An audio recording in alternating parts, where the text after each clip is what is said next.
A série Tremembé da Prime Video foi uma das mais faladas essa semana, porque aguçou muito a curiosidade que nós, brasileiros, temos a respeito dos crimes que chocaram o país inteiro e dos autores desses crimes também, que acabaram se tornando pessoas muito famosas. Nesse vídeo, diferente de outros vídeos que eu já fiz analisando personagens de série, eu vou falar sobre um elemento da psicologia que foi usado na série, que são os testes psicológicos. Mais especificamente o teste de Rorschach. Aquele teste que a psicóloga que trabalhava na prisão usaria para dizer se as pessoas eram psicopatas ou não. Aliás, psicopata é o melhor termo, é o melhor jeito de definir uma pessoa que tem esse tipo de transtorno de personalidade? Além do mais, o que raios são aquelas manchas de tinta? Você tem que ver lá o sapo, a borboleta? O que é o Rorschach? O que aquilo faz? Para que serve? Será que serve? É o que você vai aprender no vídeo de hoje. Seja muito bem-vindo se essa for a sua primeira vez no canal. Meu nome é Júlia, eu sou psicóloga clínica, especialista em terapia cognitivo-comportamental e prática baseada em evidências em psicologia clínica. Se o mundo dos testes psicológicos e da psicopatia é uma coisa que você se interessa, não se esquece de deixar o curtir aqui nesse vídeo, isso me ajuda demais. Tem muita gente que assiste os vídeos e não curte, então por favor, deixa o curtir aí. E também se inscreve no canal. Assim você também ajuda o canal a crescer e não te custa nada, somente 2 segundos do seu tempo. Muito obrigada pelo seu apoio por aqui e agora bora pro vídeo. Primeiro eu vou falar sobre o teste e depois eu falo sobre psicopatia, tá bom? O teste de Rorschach ou manchas de tinta de Rorschach é um método de avaliação psicológica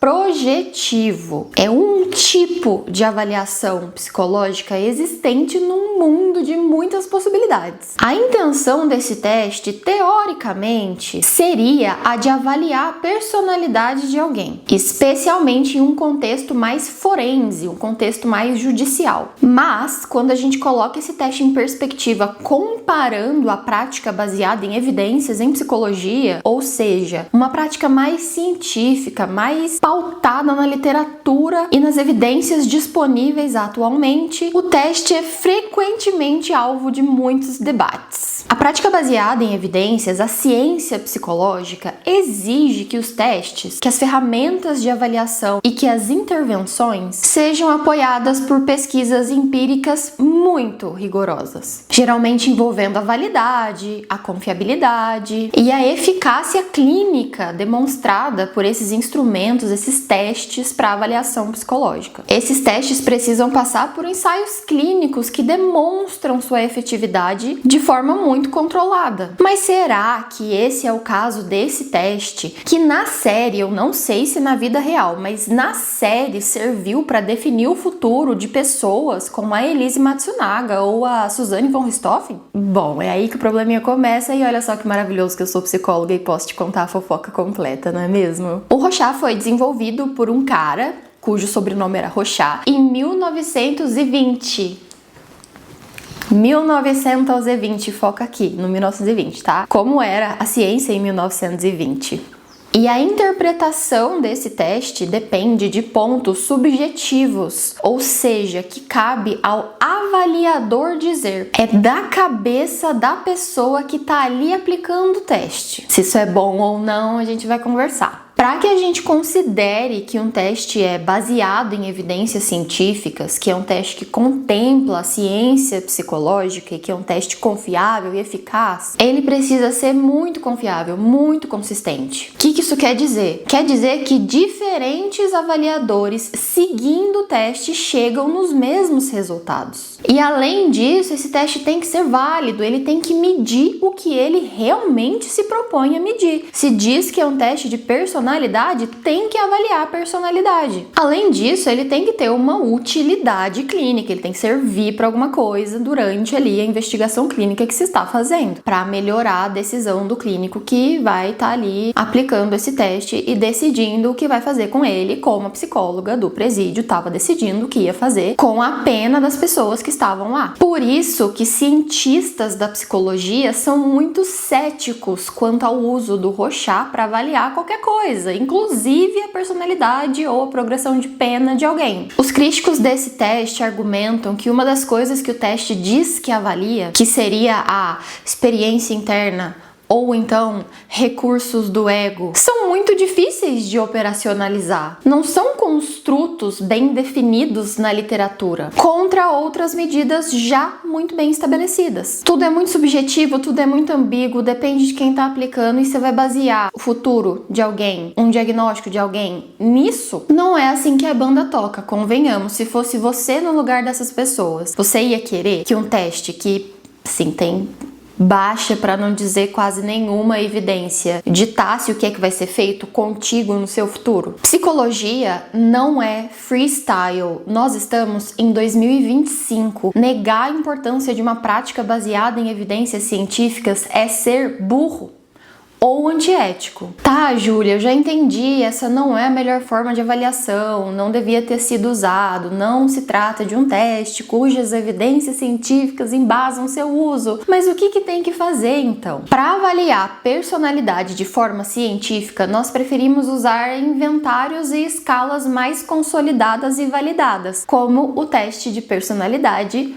BFP, que é inclusive um que eu uso muito com os meus pacientes quando isso é necessário. Esses inventários são considerados mais diretos, com um histórico de validação mais completo, mais extenso e em grandes amostras também. Além do que, eles contam com uma teoria de personalidade mais aceita, que é a teoria dos 5 grandes fatores de personalidade, que eu posso fazer um vídeo só sobre isso, porque daí é um assunto completamente diferente. É só você comentar aqui embaixo se quiser e eu faço. Portanto, se tratando da psicologia científica, o Rorschach não é amplamente aceito. Na verdade, ele meio que não é. A gente não vai usar esse teste para avaliar a personalidade de ninguém, a gente vai usar outros que são considerados mais embasados cientificamente. Rorschach não é um teste padrão ouro para avaliar a personalidade de alguém. Pessoalmente, minha opinião assistindo a série, eu acho que eles escolheram o Rorschach não porque ele foi usado realmente na vida real, né, daquelas pessoas lá que estavam presas em Tremembé. Eu acho que ele foi usado só porque ele tem um recurso visual muito forte. É fácil você criar uma narrativa com uma coisa tão louca, subjetiva, uau, holística, como esse teste das manchas de tinta. Criou-se um imaginário, uma coisa com esse teste, como se a mente humana fosse misteriosa, e cara, não é não, de verdade, não é não. É um negócio muito fácil de tornar televisivo o teste de Rorschach. Tanto que tem aquela cena que, se eu não me engano, é a Suzane que tá tomando banho, não lembro. Tem a Suzane ou a Elise estão tomando banho, e daí aparece assim as mesmas manchas na espuma lá que tá descendo. Tipo assim, é só porque é um recurso narrativo, gente, não é porque tá na televisão que é verdade.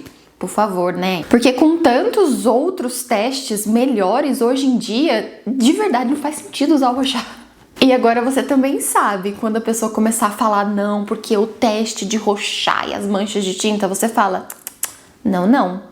Esse não é o melhor teste para avaliar a personalidade. Vai assistir o vídeo da Ju aqui, ó. E o que seria psicopatia, né? Essa coisa também tão famosa, esse recurso narrativo tão usado na cultura pop. Para psicologia, esse termo meio que não existe. A gente não usa o termo psicopatia para nada, não é um diagnóstico. É mais realmente uma coisa que ficou aí notada na cultura pop para definir uma pessoa que, aproximando ali dos critérios diagnósticos que nós temos hoje no DSM-5-TR, seria o transtorno da personalidade antissocial. Tudo que você vê nos filmes como psicopatia, sociopatia é transtorno da personalidade antissocial. E o que é isso? O que é transtorno da personalidade antissocial? Trata-se de um padrão muito persistente de desrespeito e violação de direitos de outras pessoas. Para que uma pessoa seja considerada alguém que tem o transtorno de personalidade antissocial, ela tem que ter, no mínimo, 18 anos. Antes dos 18 anos, a gente pode pensar ali no transtorno de conduta. Inclusive, tem um outro vídeo que eu falo sobre isso, sobre transtorno de conduta, sobre transtorno da personalidade antissocial também, que é o vídeo que eu falo sobre a série Adolescência. Eu vou deixar aqui nos cards, aí você pode assistir logo em seguida esse vídeo aqui também. Mas os critérios diagnósticos para transtorno da personalidade antissocial são coisas como fracasso em se conformar com normas sociais, como ficar fazendo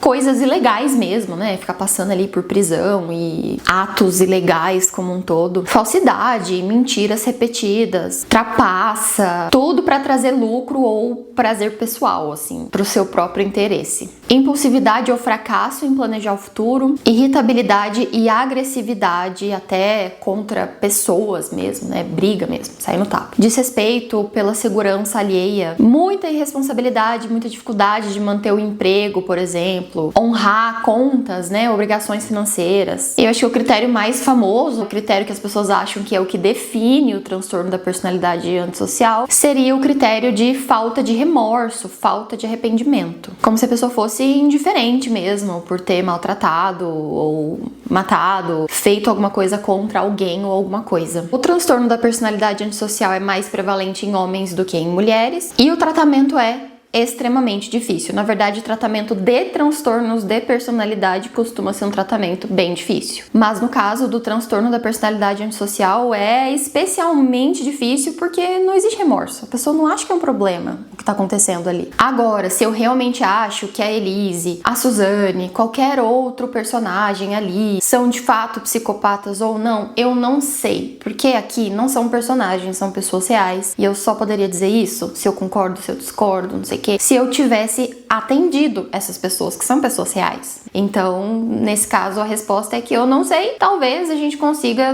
ver isso nos autos de algum processo que tiver público, mas eu acho muito difícil, tá? Porque geralmente esses laudos periciais, psicológicos, ficam em segredo de justiça. Então, eu acho muito difícil e não tem como eu dizer, porque não os atendi. A título de curiosidade, eu atendo transtornos de personalidade na minha clínica e eu posso afirmar com muita certeza de que não é assistindo uma série fictícia na Prime ou um documentário, como o documentário da Elise, que você vai descobrir se uma pessoa tem transtorno de personalidade antissocial ou não. Essa é uma investigação bem difícil de fazer, tá? Então vamos evitar ficar criando também situações aí com pessoas que são pessoas reais. Então é isso, mande suas dúvidas sobre o teste do Rorschach ou sobre psicopatia, transtorno da personalidade antissocial aqui embaixo nos comentários. Mande seus feedbacks, comente qualquer coisa para o YouTube entender que esse vídeo é relevante e mandar para mais pessoas. Curte e se inscreve no canal caso não tenha feito isso. Me acompanha lá no Instagram, @juliam.psi, para conteúdos diários de psicologia. Tem vídeo novo toda quinta-feira às 6 da tarde aqui no canal. E um abraço, até o próximo vídeo.